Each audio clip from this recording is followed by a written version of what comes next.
আসসালামু আলাইকুম। আজ শুক্রবার ৮ই জ্যৈষ্ঠ, চৌঠা জিলহজ, ২২শে মে। বাংলাদেশ বেতার, রাজশাহী। স্থানীয় সংবাদ পড়ছি মাহমুদ শওকত। পবিত্র ঈদ উল আজহা উপলক্ষে কোরবানির পশুর চামড়া সংরক্ষণ ও কোরবানির বর্জ্য দ্রুত অপসারণ বিষয়ে রাজশাহী মহানগরীর মসজিদের ইমামদের সঙ্গে মত বিনিময় সভা করেছে রাজশাহী সিটি কর্পোরেশন।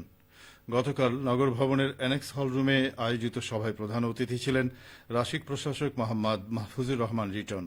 তিনি বলেন, ঈদের পরদিনই পরিচ্ছন্ন নগরী উপহার দিতে রাশিক সার্বিক প্রস্তুতি নিয়েছে। জনসচেতনতা তৈরিতে ইমামদের সহযোগিতা গুরুত্বপূর্ণ। তিনি আরও জানান, প্রথমবারের মতো নাগরিকদের জন্য কোরবানির মাংস সংরক্ষণে পরিবেশ বান্ধব ব্যাগ এবং বর্জ্য অপসারণে ব্লিচিং পাউডার বিতরণ করা হবে। রাসিকের প্রধান নির্বাহী কর্মকর্তা মোহাম্মদ রেজাউল করিমের সভাপতিত্বে সভায় উপস্থিত ছিলেন মহানগরীর বিভিন্ন মসজিদের ইমামগণ। রাজশাহীর বোয়ালিয়া থানা ভূমি অফিস প্রাঙ্গণে আয়োজিত ৩ দিনব্যাপী ভূমি সেবা মেলায় ৯টি বুথের মাধ্যমে তাৎক্ষণিক সেবা পেয়ে সন্তোষ প্রকাশ করেছেন নাগরিকরা।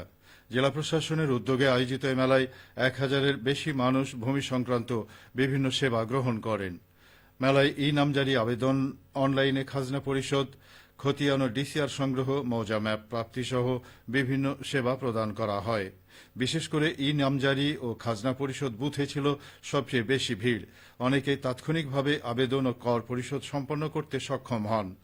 সমাপনী অনুষ্ঠানে প্রধান অতিথি ছিলেন বিভাগীয় কমিশনার ড আনওয়ামা বজলুর রশিদ। তিনি বলেন, প্রযুক্তি নির্ভর ভূমি ব্যবস্থাপনার মাধ্যমে জনগণের দোরগোড়ায় দ্রুত সেবা পৌঁছে দেওয়া হচ্ছে। বগুড়া শহরের প্রাণকেন্দ্র সাতমাথা সহ পুরো নগরীকে যানজট মুক্ত ও পরিচ্ছন্ন নগরী হিসেবে গড়ে তোলার নির্দেশনা দিয়েছেন প্রধানমন্ত্রী তারেক রহমান। এ লক্ষ্যে প্রয়োজনীয় পদক্ষেপ নিতে ট্রাফিক বিভাগকে নির্দেশনা দেওয়া হয়েছে বলে জানিয়েছেন নবগঠিত বগুড়া সিটি কর্পোরেশনের প্রশাসক এম আর ইসলাম স্বাধীন। গতকাল প্রশাসকের প্রথম কর্মদিবসে ট্রাফিক বিভাগের পক্ষ থেকে ট্রাফিক ইন্সপেক্টর প্রশাসন মোহাম্মদ সালিকুজ্জামান খান শুভেচ্ছা জানাতে গেলে তিনি এসব কথা বলেন।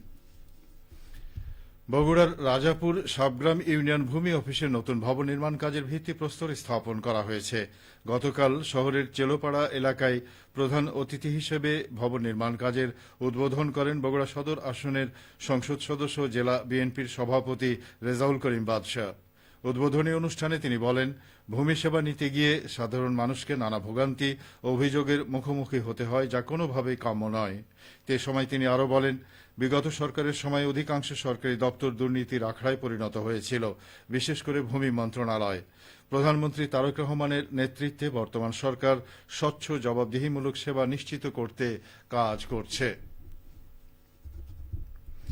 পাবনার আটঘরিয়া উপজেলা স্বাস্থ্য কমপ্লেক্সে পরীক্ষামূলক ট্রমা সেন্টারের উদ্বোধন করা হয়েছে। গতকাল এই ট্রমা সেন্টারের উদ্বোধন করেন পাবনা ৪ আসনের সংসদ সদস্য অধ্যাপক আবু তালেব মণ্ডল। এ সময় তিনি বলেন, দুর্ঘটনায় আহত রোগীদের দ্রুত মানসম্মত চিকিৎসা নিশ্চিত করতে ট্রমা সেন্টারের বিকল্প নেই। এই পরীক্ষামূলক ট্রমা সেন্টার চিকিৎসকদের দক্ষতা বাড়াবে এবং রোগীদের উন্নত সেবা পেতে সহায়তা করবে। অনুষ্ঠান শেষে অতিথিরা ট্রমা সেন্টারের বিভিন্ন দিক পরিদর্শন করেন এবং এর কার্যক্রমের সফলতা কামনা করেন। নাটোর জেলা সড়ক নিরাপত্তা কমিটির সভা অনুষ্ঠিত হয়েছে। গতকাল জেলা প্রশাসকের সম্মেলন কক্ষে অনুষ্ঠিত সভায় সভাপতিত্ব করেন জেলা প্রশাসক আসমা শাহীন। সভায় জেলা প্রশাসক বলেন, সমন্বিত প্রচেষ্টার মাধ্যমে সড়কের নিরাপত্তা নিশ্চিত করতে হবে। কোনো দুর্ঘটনা বা প্রাণহানি গ্রহণযোগ্য নয়। সড়কে সবাইকে দায়িত্বশীল ভূমিকা পালন করতে হবে। বিশেষ করে আসন্ন ঈদ উল আজহায় বাড়ি ফেরা মানুষের চলাচল এবং কোরবানির পশু পরিবহনকে নির্বিঘ্ন করতে হবে।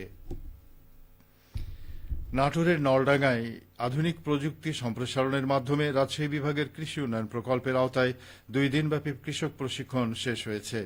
গতকাল উপজেলার ৬০ জন কৃষক কিষানীর অংশগ্রহণে উপজেলা কৃষি সম্প্রসারণ অফিসের সভাকক্ষে প্রশিক্ষণের সমাপনী অনুষ্ঠিত হয়।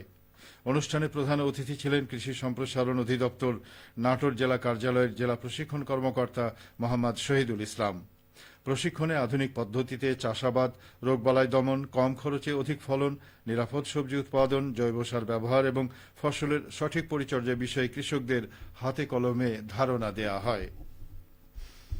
খেলার খবর। রাজশাহীতে আঞ্চলিক পর্যায়ের নতুন কুড়ি স্পোর্টস প্রতিযোগিতার সমাপনী ও পুরস্কার বিতরণ অনুষ্ঠিত হয়েছে। গতকাল বিকেলে নগরীর মুক্তিযুদ্ধ স্মৃতি স্টেডিয়ামে আয়োজিত অনুষ্ঠানে বিজয়ীদের হাতে পুরস্কার তুলে দেন অতিথিরা। প্রতিযোগিতায় কাবাডি বালক ও বালিকা উভয় বিভাগে চ্যাম্পিয়ন হয় রাজশাহী জেলা। এছাড়া ক্রিকেট বালক ও বালিকা বিভাগে চ্যাম্পিয়ন হয় বগুড়া জেলা এবং ফুটবল বালক বিভাগে নওগাঁ ও ফুটবল বালিকা বিভাগে বগুড়া জেলা চ্যাম্পিয়ন হওয়ার গৌরব অর্জন করে। অনুষ্ঠানে সভাপতিত্ব করেন রাজশাহী বিভাগীয় কমিশনার ড আ.ন.ম বজলুর রশিদ। সবশেষে আবহাওয়া। আজ সকাল ৬টায় রাজশাহীতে তাপমাত্রা ছিল ২৬ ডিগ্রি সেলসিয়াস। এ সময় বাতাসে আর্দ্রতার পরিমাণ ছিল ৯৬%। রাজশাহী ও পার্শ্ববর্তী এলাকায় আজ সূর্যোদয় হয়েছে ভোর ৫টা ১৮ মিনিটে এবং সূর্যাস্ত সন্ধে ৬টা ৪৫ মিনিটে। সংবাদ শেষ হল। আমাদের পরবর্তী স্থানীয় সংবাদ দুপুর ১২টা ১০ মিনিটে।